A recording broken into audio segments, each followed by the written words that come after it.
हमारे साथ में शंकराचार्य अविमुक्तेश्वरानंद ज्योतिषपीठ के शंकराचार्य, वो खुद इस वक्त हमारे साथ जुड़ रहे हैं क्योंकि इस पूरे मुद्दे पर ब्रजेश पाठक बार बार ये कहने की कोशिश कर रहे हैं कि सरकार ब्राह्मणों के खिलाफ नहीं है, बटुकों का सम्मान किया जाएगा और जिस तरीके से अपने घर बुलाकर उनका सम्मान किया गया। अविमुक्तेश्वरानंद जी, प्रयागराज की घटना अभी 1 महीना करीब करीब हो चुका है। मौनी अमावस्या के दिन यह घटना हुई थी।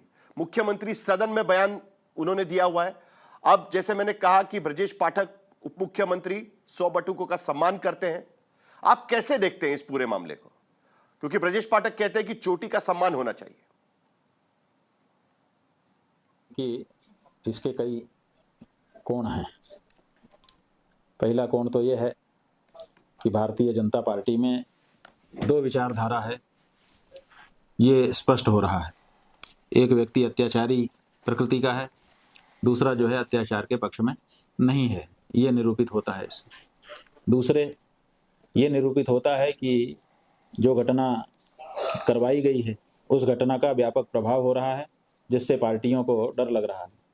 तो जो हठधर्मी है उसको भले अभी चिंता नहीं हो रही है, अंदर अंदर चिंता हो रही है, लेकिन जो हठधर्मी नहीं है वो सोच रहे हैं कि थोड़ा बहुत आगे पीछे करके, थोड़ा झुक करके ही सही अपने आप को ठीक कर लिया जाए, जो क्षति पहुंच गई है, पार्टी को चोट पहुंच गई है, उसको बचाया जाए। और तीसरे ये है कि भाई हम कहते हैं कि दिखावे के लिए ही सही, स्वार्थ से ही सही, कम से कम एक व्यक्ति ने बटुकों को बुला करके उनका सम्मान तो किया, बटुकों को ये संदेश तो दिया, जो बटुक डरे हुए थे उनको एक संदेश तो दिया कि चलो कोई मारने वाला है तो कोई पूजने वाला भी है। तो ये बहुत बड़ी बात है, इसलिए जो कुछ किया गया है हम उसकी प्रशंसा कर रहे हैं। आप कहने की कोशिश कर रहे हैं कि कहीं ना कहीं पार्टी को डर लग रहा है, इसके लिए कोई मारने वाला है तो कोई सम्मान भी करने वाला है, कोई आपके खिलाफ है तो कोई आपके तरफ से भी सरकार के भीतर बात कर रहा है। लेकिन समाजवादी पार्टी इसमें साफ शब्दों में कहने की कोशिश कर रही है कि डिप्टी सीएम आपके समर्थन में बयान दे रहे हैं, लेकिन मुख्यमंत्री आपका अपमान कर रहे हैं और इस सत्ता की ट्रेन में इंजन और बोगियों में टकराव साफ शब्दों में दिखाई दे रहा है। लेकिन उसका एक मतलब और भी निकल सकता है, कहीं ना कहीं सरकार के तरफ से यह मैसेज देने की कोशिश है कि आपके खिलाफ जो कार्रवाई हुई वो अलग बात है, लेकिन सरकार ब्राह्मण जाति के खिलाफ नहीं है और ब्राह्मण का अपमान नहीं कर सकती, और इसीलिए 100 बटुकों का सम्मान है। लेकिन दूसरी तरफ कह रहे हैं कि कानून व्यवस्था का उल्लंघन कोई करेगा तो कार्रवाई की जाएगी। ऐसा है कि समाजवादी पार्टी एक राजनीतिक पार्टी है, भारतीय जनता पार्टी एक राजनीतिक पार्टी है। ये जो राजनीतिक पार्टी के लोग हैं, ये लोग पूरी तरह से राजनीतिक ही सोचते हैं, राजनीतिक ही बोलते हैं, राजनीतिक ही करते हैं, और अपने लोग बिल्कुल राजनीति वाले नहीं। ना तो हम राजनीति की सोचते हैं, ना तो बोलते हैं, ना तो करते हैं। इसलिए इसके बारे में हम क्या बोलें, उनकी आपसी बातचीत है, वो आप लोग आपस में निपट लेंगे। नहीं, लेकिन इस राजनीति में तो सभी घसीटे जा रहे हैं ना। समाजवादी पार्टी भी इस पर सवाल उठा रही है और दूसरी तरफ योगी ये भी कह रहे हैं कि हर कोई व्यक्ति अपने आप को शंकराचार्य नहीं कह सकता। आप इस बयान को कैसे देखते हैं? क्योंकि एक धार्मिक पीठ को दूसरे धार्मिक पीठ से चुनौती है क्या यह सरकारी बयान? ऐसा है कि जिस समय उन्होंने ये बयान दिया, उत्तर प्रदेश के विधानसभा सदन से दिया, उन्होंने ये बात कहते हुए एक उदाहरण भी दिया था, उसको भी साथ में ले लें तो बहुत साफ समझ में आ जाएगा। उन्होंने कहा था कि जैसे मैं मुख्यमंत्री हूँ, हर कोई मुख्यमंत्री थोड़े लिख सकता है, जैसे नेता प्रतिपक्ष हर कोई थोड़े लिख सकता है, ऐसा उदाहरण भी उन्होंने दिया था। तो उसी तरह से जब वो कहते हैं कि हर कोई मुख्यमंत्री नहीं लिख सकता, लेकिन प्रश्न है कि आदित्यनाथ मुख्यमंत्री लिखेगा कि नहीं? लिखेगा ही। हर कोई नेता प्रतिपक्ष अपने को नहीं लिख सकता, लेकिन माता प्रसाद तो लिखेंगे क्योंकि वो हैं चुने गए। उसी तरह से हर कोई शंकराचार्य अपने को नहीं कह सकता, लेकिन जो शंकराचार्य पद पर अभिषिक्त हुआ है विधि विधान के साथ, वो तो लिखेगा। इसलिए उसमें आप इस सिद्धांत को कैसे लगा सकते हो, लागू कर सकते हो? नहीं, लेकिन इसमें तो साफ नजर आता है ना कि सरकार या योगी आदित्यनाथ की सरकार आपको शंकराचार्य मानने को तैयार नहीं है, इसीलिए तो आपको नोटिस दिया गया था।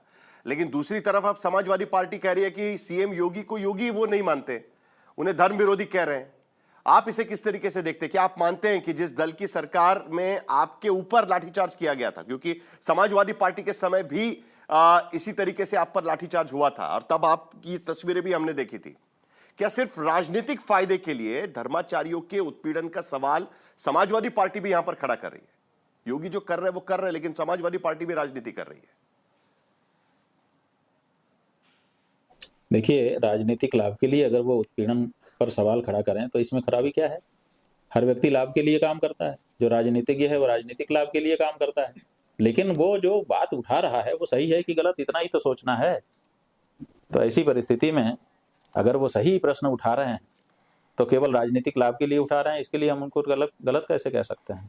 यानी आपको लगता है कि अगर समाजवादी पार्टी राजनीति करती है तो उसमें कोई खराबी नहीं है, लेकिन दूसरी तरफ आप गोरक्षा को लेकर भी लड़ाई खड़ी कर रहे हैं, 40 दिन का अल्टीमेटम दे रहे हैं, उस दिशा में क्या क्या आप करने वाले हैं? क्या कोई जवाब आया? क्योंकि 11 मार्च को आप कह रहे हैं कि आप मार्च करेंगे लखनऊ के तरफ, तो ये कहीं बातचीत कुछ हो रही है, इसके क्या मायने निकाले? नहीं, हम लोगों ने कहा था कि 40 दिन जब बीत जाएगा प्रतीक्षा करेंगे, 40 दिन का अनुशीलन करने के बाद हम इनके बारे में ये घोषित करेंगे कि ये असली हिंदू हैं कि नकली हिंदू हैं, क्योंकि इन्होंने ही कहा था, हमने नहीं कहा था। इन्होंने ही कहा था कि हमारे समाज में कुछ कालनेमी आ गए हैं। तो हमने सोचा कि भाई सबसे बड़ा हिंदू जो अपने आप को कह रहा है उसी को कसौटी पे कसा जाए। उस समय यही सबसे बड़े दिखाई दिए, क्योंकि ये शंकराचार्य जी से पूछ रहे थे कि तुम बताओ तुम शंकराचार्य 24 घंटे में कैसे हो। तो हमने सोचा कि इससे बड़ा हिंदू कौन होगा जो शंकराचार्यों से उसका हैसियत पूछ रहा है। तो हमने कहा कि आप ही को कसे लेते हैं। जब कसा तो ये निकल करके आया कि ये तो वेतन भोगी है, सन्यासी योगी नहीं हो सकता है, ये तो मांस का व्यापारी है, ये कैसे सन्यासी, ये कैसे गोरखनाथ जी के मंदिर का महंत हो सकता है। तो इनके हिंदू होने पे हम लोगों को, सन्यासी होने पे, योगी होने पे संदेह हो गया। तब हमने कहा कि 40 दिन का समय है। 40 दिन का समय इसलिए दिया क्योंकि अगर कुछ सुधार करना चाहे तो कर लें, मौका सबको देना चाहिए। तो 40 दिन का मौका दिया गया है, 20 दिन पूरे हो गए, 20 दिन और बचे हैं, प्रतीक्षा कर ली जाएगी। और उसके बाद दूध का दूध, पानी का पानी। अगर ये हिंदू धर्म की कसौटी पर खरे नहीं उतरते हैं तो क्या एक हिंदू धर्माचार्य होने के नाते हम इसकी घोषणा नहीं कर सकेंगे? बिल्कुल करना चाहिए हमको, क्योंकि कालनेमी किसी भी समाज में जाए, छद्म रूप धारण करके कोई भी ठग, कोई भी निशाचरी वृत्ति का व्यक्ति संत वेश में अगर किसी समाज में प्रवेश कर जाए तो उसे सावधान रखना और उसके बारे में असलियत पूरे समाज को बता देना किसी भी जिम्मेदार आचार्य का कर्तव्य है, वो हम पूरा करेंगे। तो अभी मुक्तेश्वरानंद जी, दरअसल एक तरफ योगी आदित्यनाथ सवाल उठा रहे हैं कि आप शंकराचार्य है कि नहीं, आप साबित करिए। दूसरी तरफ शंकराचार्य सवाल खड़े करने की कोशिश करें कि कालनेमी कौन है। लेकिन इस बीच एक बार फिर उत्तर प्रदेश सरकार के तरफ से अनिल राजभर, यूपी के मंत्री है, उनका बयान शंकराचार्य मसले पर आया हुआ है और वो साफ शब्दों में कह रहे हैं कि पुलिस प्रशासन से कोई चूक नहीं हुई है। आज ही उप मुख्यमंत्री ब्रजेश पाठक के घर पे 100 बटुकों का सम्मान किया गया और उन्होंने कहा कि जिसने गलती की है उस पर कार्रवाई की जाएगी। लेकिन अब अनिल राजभर कह रहे हैं कि समाजवादी पार्टी सरकार में उन पर केस हुए थे, लेकिन इस वक्त किसी भी तरीके से पुलिस प्रशासन से चूक नहीं हुई है, तो कोई कार्रवाई की कोई गुंजाइश नहीं है। अनिल राजभर का यह बयान है। डॉक्टर आशुतोष वर्मा, सरकार साफ शब्दों में कह रही है कि कोई प्रशासन से चूक नहीं हुई है और ब्रजेश पाठक वहां पर सम्मान कर रहे हैं 100 बटुकों का। धन्यवाद साहिल जी। और मेरी आवाज आ रही है साहिल जी? जी जी, बोलिए बोलिए। हाँ, धन्यवाद साहिल जी। तो आज आपके पैनल में समाजवादी पार्टी उत्तर प्रदेश की प्रमुख विपक्षी पार्टी बैठी है, कांग्रेस पार्टी बैठी हुई है, पूर्व महंत बैठे हुए हैं और वीएचपी के लोग बैठे हुए हैं। भारतीय जनता पार्टी कितनी परेशान है कि इस देश की, इस दुनिया की सबसे बड़ी पार्टी जो उत्तर प्रदेश में पिछले 10 सालों से राज कर रही है, जिसके बारे में बात हो रही है, उसके पूरी की पूरी भारतीय जनता पार्टी में एक प्रवक्ता नहीं मिला जो आपके बातों का, सवाल का जवाब दे पाए। इससे समझ में आता है कि भारतीय जनता पार्टी कितने बैकफुट में चली गई है। और ये जो धर्म की राजनीति का घिनौना खेल भारतीय जनता पार्टी कर रही है, ये आपको क्या लग रहा है? ये बटुकों का सम्मान सिर्फ सम्मान है? भारतीय जनता पार्टी की ये जाति की राजनीति है। इनको समझ में आ गया कि किस प्रकार से ब्राह्मण समाज के ऊपर लगातार जो मुख्यमंत्री अपने तीखे स्वर रखे हुए हैं, जो शंकराचार्य के साथ जो उन्होंने किया है, जो बटुकों की चोटी पकड़ के लाठियों से पीटा है, जो ब्राह्मण समाज नाराज है, तो अपने डिप्टी सीएम जो खुद ब्राह्मण जाति से हैं उनको सामने करके स्टेटमेंट दिलवा रहे हैं और बटुकों का सम्मान लगा के 15 कैमरों से उसका वीडियो चलवाया जा रहा है।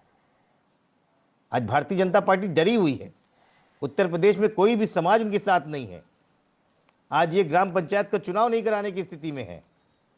भारतीय जनता पार्टी की, अभी आपने बोला अनिल राजभर जो है सरकार का पक्ष ले रहे हैं, डिप्टी सीएम दूसरी तरफ से बोल रहे हैं। समाजवादी पार्टी तो समाज के साथ खड़ी हुई है, हर समाज के साथ में करती है, चाहे ब्राह्मण समाज का हो चाहे पीडीए का हो।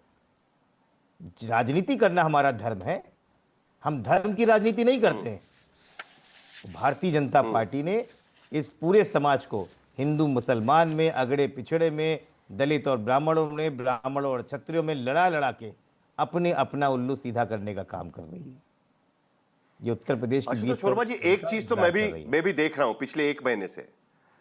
देखिए, मौनी अमावस्या के दिन इस पूरे मामले की शुरुआत हुई, उसके बाद से अचानक मैं देख रहा हूं कि समाजवादी पार्टी के पीडीए में जो ए है ना, वो अगड़ों का हो गया है। पी और डी और ए आपकी राजनीति थी अब तक की, लेकिन मौनी अमावस्या के बाद आपके पीडीए के ए में अगड़ा जुड़ गया है। ए का मतलब बदल दिया है आपने। देखिए साहिल जी, अगर आपने पीडीए का मतलब माननीय अखिलेश यादव के मुख से सुना हो, तो वो सभी लोग जो अपमानित हुए हैं, जिनके ऊपर अत्याचार हुए हैं, हम सब उनके साथ में खड़े हुए। और क्यों नहीं खड़ा होना चाहिए? ए का मतलब बदल गया ना। नहीं, मतलब वो नहीं तो ठीक बदला। है, पहले क्या था? पिछला, पिछड़ा, दलित और अल्पसंख्यक। ये आपकी व्याख्या थी पीडीए की। नहीं, अभी भी है, पिछड़ा, अभी भी है दलित और अगड़ा, यही हो गया है ना? साहिल जोशी जी, पीडीए का असली मतलब जो हमने बनाया पिछड़ा, दलित, अल्पसंख्यक है। लेकिन फिर कई समाजों से बात आई, क्या हम नहीं है इस समाज में, हमने तो आपके साथ में गए, तो अखिलेश जी ने उसको और थोड़ा सा बढ़ावा दिया। उन्होंने कहा जो आधी आबादी है, जो महिलाओं के साथ अत्याचार हो रहा है, जो अगड़े हैं, जो पीड़ित हैं, ईडब्ल्यूएस में हमने भी वोट किया था साहिल जी। हमको लगातार, हम पिछड़ों की लड़ाई लड़ते हैं क्योंकि उनको हक दिलाना हमारा काम है। हम दलितों की लड़ाई लड़ते हैं, हम अल्पसंख्यकों की लड़ते हैं, और हम सीना ठोक के कहते हैं हम लड़ते हैं। लेकिन इसका मतलब ये कभी नहीं हुआ कि हम माता प्रसाद पांडे को जो है विधानसभा का अध्यक्ष नहीं बना सकते। ये कभी नहीं हुआ कि इस देश का सबसे बड़ा जनरेशन विश्व पार्क माननीय अखिलेश यादव ने बना दिया हो। हमने कभी इसमें इस सब में जाति और धर्म नहीं देखे। हमारे वहां जो है वो समाजवादी है, वो सोशलिस्ट है, वो इस लोकतंत्र को मानने वाला है। लेकिन समाजवादी पार्टी कह रही है कि शंकराचार्य विवाद की वजह से बीजेपी डरी हुई है, सरकार डरी हुई है, इसीलिए एक तरफ ब्रजेश पाठक सम्मान कर रहे हैं बटुकों को घर पे बुलाकर, कह रहे हैं कि भाई जो हुआ आपके साथ में गलत हुआ, चोटी का सम्मान करना चाहिए, चोटी का अपमान गलत है, कार्रवाई की जाएगी। दूसरी तरफ अनिल राजभर कह रहे हैं कि नहीं, कोई पुलिस प्रशासन से चूक नहीं हुई है। ये थोड़ा सा कुछ ना कुछ तो गड़बड़ नजर आता है। जी, न तो मैं राजनीतिक व्यक्ति हूँ, न मुझे राजनीति की समझ। राजनीतिक धींगामुस्ती जो करने का काम है राजनेताओं का है। आप जानते हैं अच्छी तरह से, मैं इन सब डिबेट्स में ना पढ़ता हूँ ना मैं आता हूँ। मुझे ये पता होता है कि यही टॉपिक आपका, तो निश्चित रूप से मैं डिबेट में नहीं आता। लेकिन हाँ, ये बात जरूर है कि जो अभी पीडीए की बात कर रहे थे और जो अपने आप को पाक साफ समझ रहे थे, वो कह रहे हैं कि हम दलितों की बात करते हैं और हम मुसलमानों का पक्ष रखते हैं। ये कौन से मुसलमानों का पक्ष रखते हैं पता है? ये वो उन मुसलमानों का पक्ष रखते हैं जो कि जैसे कानपुर का जो शिबू अली था, वो सचिन बन के हिंदू महिलाओं को नोच रहा था, उन्होंने लफ्ज यादों में फंसा रहा था। नौबस्ता का फतेह खान आर्यन बन करके, आगरा का इकराना रवि बन करके, रांची का रकीबुल जो है रंजीत बन करके, सीकर का इमराना कबीर बन करके, नवी मुंबई का अफजल अजय बन करके, ऐसे तमाम ऐसे जो जिहादियों के पंगे हैं जिनको कि इनकी सरकार में तो कैबिनेट मंत्री भी जिहादी था, आपको पता है सारा। और ये बात कर रहे हैं कि पीड़ितों की, दलितों पर सबसे ज्यादा हमला किसने किया था? इनके तो मुख्यमंत्री ने खुद जाकर के वो जो गेस्ट हाउस कांड किया था, वो किसने किया था? मुझे बताइए जरा। मैं राजनीतिक बात नहीं करता, मैं तो जो साक्षात देखा है मैं उसकी बात कर रहा हूँ। मैं पूछना चाहता हूँ आखिरकार कि अब जो निहत्ते राम भक्तों पर गोलियां चलवाई थी उन्होंने अयोध्या के अंदर, उसमें कितने दलित थे, कितने पीड़ित थे और कितने सवर्ण थे?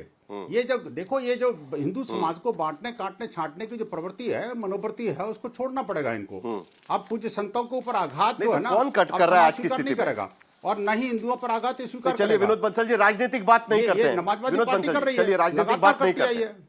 नहीं, सुनिए तो मैं आपको राजनीतिक बात नहीं करता हूं ना, मैं आपको सवाल पूछता हूं। आपने अभी सुना शंकराचार्य अवि मुक्तेश्वरानंद जी, उनका हमने अभी इंटरव्यू किया, मैंने उनसे कुछ सवाल पूछे। चलिए मैं आपसे शुरुआत करता हूं, क्या आपको लगता है कि अवि मुक्तेश्वरानंद जी शंकराचार्य है कि नहीं है? नंबर 1। नंबर 2, जो शंकराचार्य के साथ और उनके समर्थकों के साथ में, बटुकू के साथ में मौनी अमावस्या के दिन यूपी सरकार की तरफ से किया गया, उसको लेकर आपकी भूमिका क्या है? जरा ये दोनों चीजें बता दीजिएगा, तो हम समाजवादी पार्टी को भी सवाल पूछ लेंगे। देखिए, दो बातें बड़ी महत्व की हैं इसमें। बटुकों का सम्मान करना, पूज्य संतों का सम्मान करना, ये हमारा सबका धर्म है और करना चाहिए, करते हैं हम, इसीलिए हम आज बोल नहीं रहे। कारण क्या है कि ये संतों की जो आपस की जो बातचीत है ना, वो संत ही समाज तय करता है। पूज्य संतों के बारे में अभी देखो, पूज्य महाराज जी बैठे हुए हैं आपके हनुमानगढ़ी के महंत जो है, वो इस बारे में बताएंगे, लेकिन मैं इस बारे में कोई कमेंट नहीं करता। देखिए, हमारा एक सिद्धांत है पूरा। नहीं, लेकिन सुप्रीम वही कोर्ट की पूज्य बात हो शंकराचार्य या जी, हमारे पूज्य आप संतों कह रहे की हैं ना, बात हो, पूज्य संत, हमारे से बड़ों की बात हो, पूज्य हम उसको कमेंट नहीं शंकराचार्य करते। अविमुक्तेश्वरानंद जी को प्रयागराज में वहां के जो कलेक्टर है, वहां का जो प्रशासन है, उन्होंने नोटिस थमा दिया। उनको पूछा कि भाई आप शंकराचार्य है कि नहीं, साबित करिए। तभी से तो विवाद हो रहा है पूरे उत्तर प्रदेश में। तो ये तो हिंदू समाज पर कार्रवाई मानते हैं आप, किस पर कार्रवाई मानते हैं? इसमें दिक्कत क्या है? या अविमुक्तेश्वरानंद एक व्यक्ति है, उन पर कार्रवाई मानते हैं आप? नहीं, देखिए, साहिल जी, मैं कहता हूं कि जब पूज्य शंकराचार्य को दिवाली के दिन कांग्रेस ने उठाया था, और आपको याद है, और उस समय ये सारे के सारे राजनीतिक दल एक बिल में घुस गए थे, एक ने नहीं बोला, किसी की चुनी नहीं, वो तो शंकराचार्य थे ना। अब जिन व्यक्ति की बात कर रहे हो उस पर प्रश्न चिन्ह है, तो उसको पहले क्लियर करना पड़ेगा ना। और शासन प्रशासन की और जो सरकार की मर्यादा है, कानून का पालन है, प्रश्न चिन्ह है? वो प्रत्येक व्यक्ति जरा को करना साफ शब्दों में पड़ेगा, बोलिए, चाहे वो कोई भी विनोद हो। बंसल जी, इसमें साफ कोई बात शब्दों में नहीं है। बोलिए, किस व्यक्ति पर प्रश्न चिन्ह है? क्योंकि अविमुक्तेश्वरानंद कह रहे हैं कि योगी आदित्यनाथ भी साबित करे कि वो हिंदू है, उनके हिंदू होने पर सवाल उठा रहे हैं अविमुक्तेश्वरानंद जी। तो किस पर प्रश्न चिन्ह है? अविमुक्तेश्वरानंद जी के शंकराचार्य होने पर प्रश्न चिन्ह है? देखिए, किस चीज पर प्रश्न चिन्ह है और किसको साफ करना चाहिए? साहिल जी, मुझे बताइए कि आखिरकार कानून का पालन करना, हम चारों पांचों जो पैनल में बैठे हुए सबका धर्म है कि नहीं है? अगर कानून लॉ एनफोर्सिंग एजेंसी ने कोई क्वेश्चन किया तो उसका कंप्लायंस करना भी तो हमारा सबका धर्म है ना जी, सबका धर्म है। तो आखिरकार वो कैसे बाहर हो सकते हैं? मेरे जब पूज्य शंकराचार्य को साउथ में दिवाली के दिन उठा दिया, फिर उसके बावजूद भी कोई कुछ नहीं बोला। हमने भी कहा कि भाई चलो ठीक है, कानून का पालन करना है तो ठीक है, अब आपने किया है तो हम उसका पाक साफ होंगे और हम उसके न्याय सम्मत काम करेंगे। तो लेकिन क्या इन्होंने ऐसा किया क्या? मुझे बताइए कि अगर शासन प्रशासन ने कोई प्रश्न पूछा या शासन प्रशासन ने कोई नियम बनाए, तो नियमों का पालन करना सबका काम है कि नहीं, सबका धर्म है कि नहीं? मैं किसी व्यक्ति की बात नहीं कर रहा।